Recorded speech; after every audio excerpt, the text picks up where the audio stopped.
Olá, estudaremos hoje mais um tema importante para a administração pública. O tema de hoje se refere à terceirização.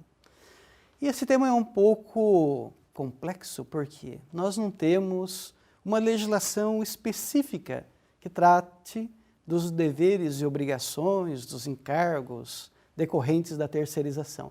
Por isso que nós temos alguns conflitos de entendimento, não só na jurisprudência, mas especialmente nos tribunais, acerca de questões como responsabilidade do tomador de serviços.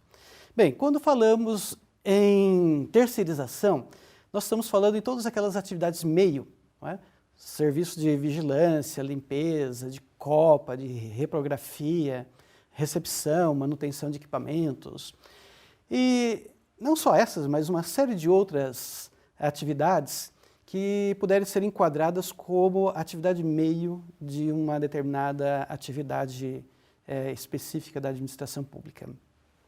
Aqui nós temos que lembrar de um ponto muito importante, não é? Se na administração tiver cargos, não é? Pessoas contratadas, pessoas concursadas para exercer ou executar aquela atividade, a terceirização, se ocorrer nesse sentido, será ilegal. Portanto, se existir concursados, cargos, funções da administração para exercer aquela atividade, não é? Ela não pode ser terceirizada. Claro, nós temos algumas exceções.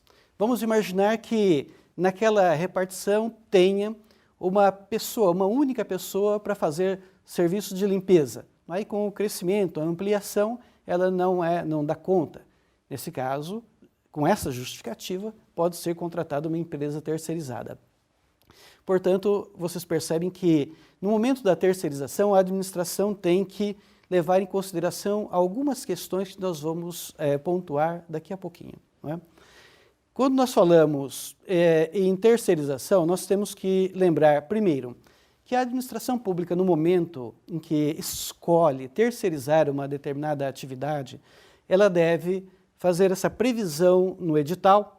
E o edital, e antes do edital, na verdade, deve existir um estudo para avaliar a real necessidade daquela atividade terceirizada e do quantitativo, não é, dessa atividade.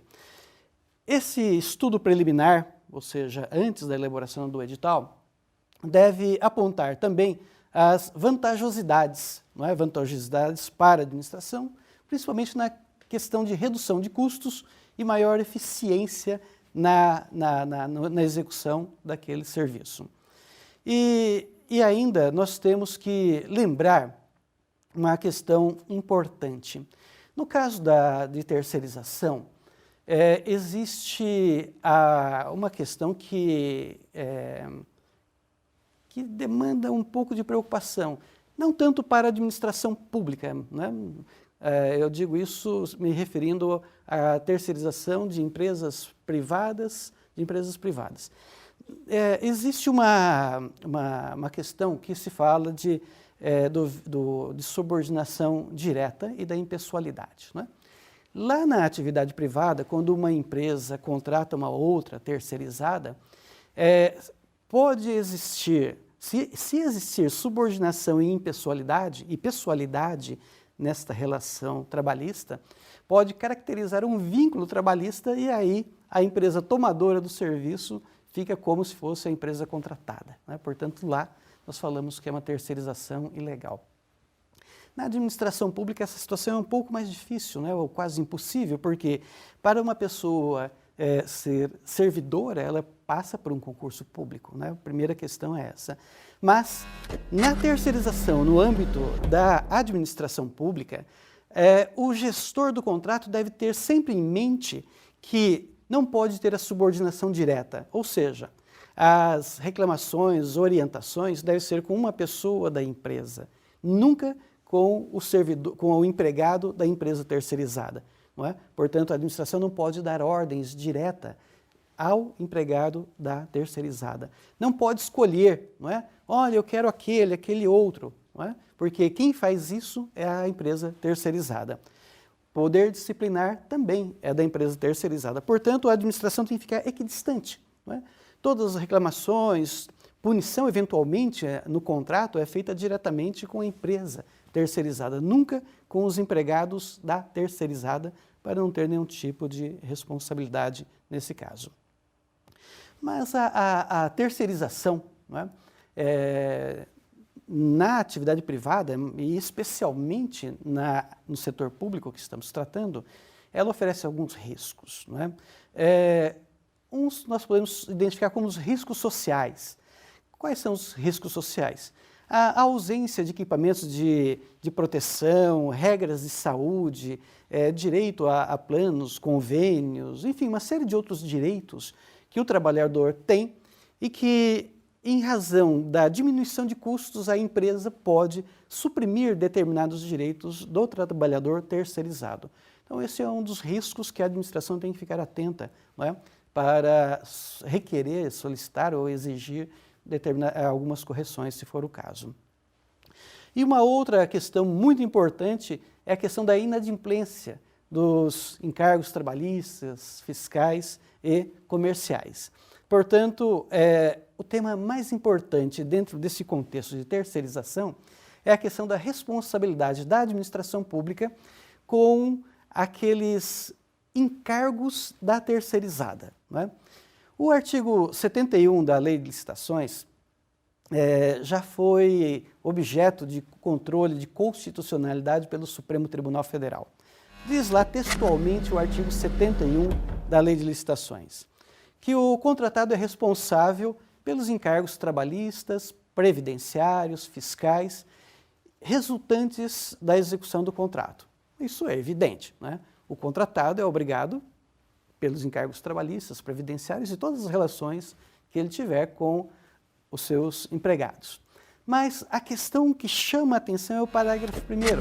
Diz lá, a inadimplência do contratado com referência a encargos trabalhistas, fiscais, comerciais, não transfere para a administração pública a responsabilidade pelo seu pagamento. Então, olhem que questão importante é esta. A própria lei, no seu artigo 71, parágrafo 1º, fala que a inadimplência do contratado por aqueles encargos trabalhistas, fiscais, previdenciários, não obriga a administração pública. Mas no parágrafo 2º desse mesmo artigo, diz que a administração pública responde solidariamente, ou seja, junto com o contratado, pelos encargos previdenciários resultantes da execução do contrato. Então vamos lá. No parágrafo 1º fala que a administração não responde pelos encargos trabalhistas e fiscais. Não é? Já no parágrafo 2º fala que a administração pública ela responde solidariamente, ou seja, conjuntamente com o contratado, pelos encargos previdenciários. Então aqui nós temos duas questões. Uma, que a administração pública não responde, e a outra que a administração pública responde solidariamente. Não é? Mas, a respeito desse tema, o Tribunal Superior do Trabalho, analisando a decisão do Supremo Tribunal Federal, reformulou a súmula 331, que está lá no texto que vocês têm acesso, um texto base dessa aula. Eu chamo a atenção dentro dessa súmula 331 do TST para o inciso 5º. Diz textualmente o inciso 5º. Os entes integrantes da administração pública, direta e indireta, respondem solidariamente caso evidenciada a sua conduta culposa no cumprimento das obrigações inerentes à lei de licitação, especialmente na fiscalização do cumprimento das obrigações contratuais e legais da prestadora de serviço com os seus empregados. E diz ainda esse inciso 5º desta súmula 331, que a responsabilidade do poder público não decorre do mero inadimplemento da obrigação trabalhista assumida pela empresa. Na verdade, aqui nós temos que fazer um esclarecimento bem pontual. Não é? Por quê? Vamos começar do parágrafo 1º do artigo 71. Lá fala que a administração pública não responde pelos encargos trabalhistas e fiscais. E no parágrafo 2º fala que ela responde pelos encargos previdenciários.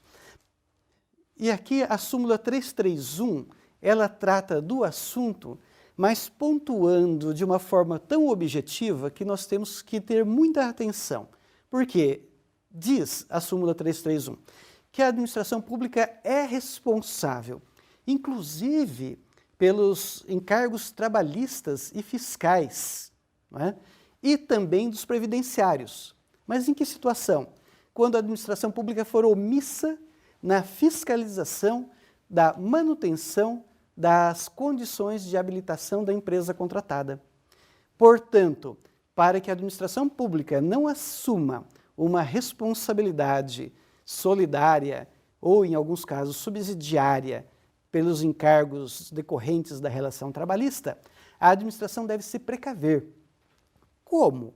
Ela deve exigir mensalmente a comprovação de que a empresa ainda cumpre todas aquelas exigências de habilitação que ela apresentou no início. Não é? Ou seja, a comprovação do pagamento do salário dos seus empregados. Não basta juntar o holerite do empregado. Ela deve juntar um extrato, não é? Um comprovante bancário que foi feito a transferência de recursos para aqueles empregados que atuam na administração. Deve juntar também mensalmente as certidões de recolhimento desses tributos, não é? Desses encargos previdenciários, dos encargos fiscais. Só assim a administração terá certeza que a empresa está cumprindo todas as obrigações. E ainda, para que a administração tome todo o cuidado possível, ela deve, de tempo em tempo, não é? E aí vai um critério de razoabilidade e proporcionalidade. Pode ser a cada 3 meses, a cada 6 meses, uma nova certidão negativa, não é? Desses débitos trabalhistas, previdenciários, fiscais. Não é? Portanto, a administração, a cada mês, não é? Deve exigir comprovantes de que a empresa está cumprindo as suas obrigações. Na verdade, esta exigência é uma garantia para a administração se isentar de eventual responsabilidade subsidiária no caso dos salários ou solidária no caso das previdenciárias, né? Das obrigações previdenciárias. Portanto, está aqui uma tarefa muito importante do gestor de contratos, não é? É ele que deve observar estas exigências e manter sempre atualizada, não é? A documentação da empresa para que amanhã ou depois não se veja responsabilizada por esses encargos. Não é?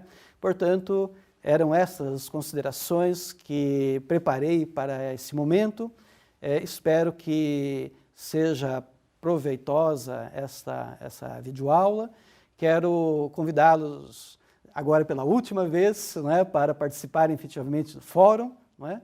E muito obrigado pela atenção e até breve.